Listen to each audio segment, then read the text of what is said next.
can't lose a $400 million fortune or higher. He cannot get ripped off from it. If he don't at first receive it, this is nothing but a conspiracy from the very beginning, coming from a selected group of people conspiring together, that if they can't have this man operating with the people they want him operating with, it don't benefit them. So they don't give a shit about messing up his reputation. They like to see him fall into their traps every so often, doing illegal stuff or doing stuff that's negative, that's going to cause him harm with his reputation and everything else, so they can blame it on the people who's with him. All these years, you've been hearing all kinds of stories. You've been hearing everything. He got ripped off and he had a $400 million fortune, and they higher than that sometimes. $400 million fortune. He lost it all messing with Don King. And then Don King brung his two guys in there, whatever the case may be, and he was nothing but his flunkies and la, and so forth and so on. No fact to nothing. Let me make this real simple for y'all. I know when Mike Tyson was coming up, knocking people upside the head and going through this, and they running that little raggedy ass reel about some Mike Tyson greatest knockouts or whatever. First 19 fights was knockouts and this and that and so forth and so on.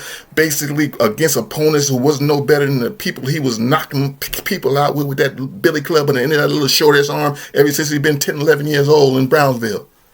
Okay? Mike Tyson ain't made no money during them fights. Mike's deal with HBO was 7 fights for $26.5 million. Huh? I can't hear what y'all said.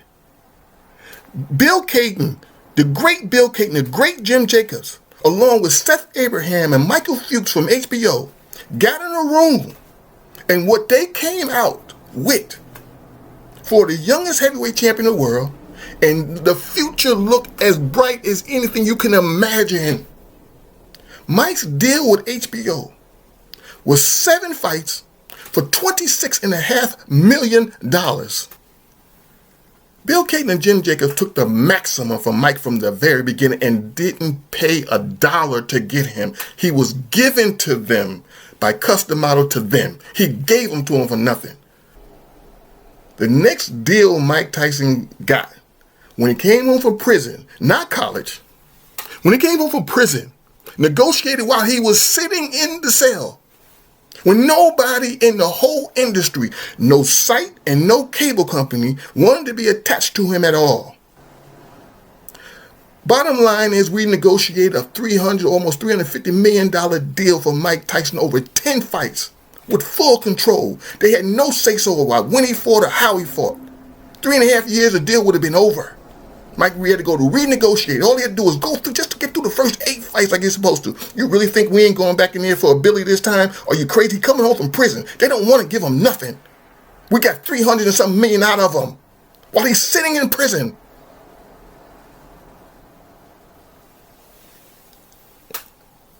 If a person gives you $300 million, give you a deal for $300 something million for 10 fights, and after 5 fights, you decide you're hungry and want to eat a motherfucker up, how you gonna get $300 million? Where they do that at?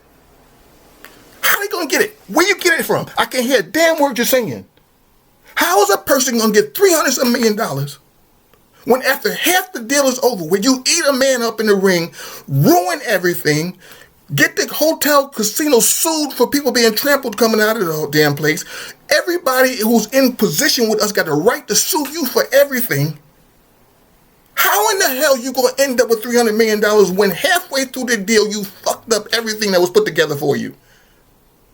You got all these writers now sitting around looking like fools 20 some years later when they have these one-sided their stories. Who's incompetent for real? Who really shouldn't have never been in a position of trust? I'm sick and I'm done.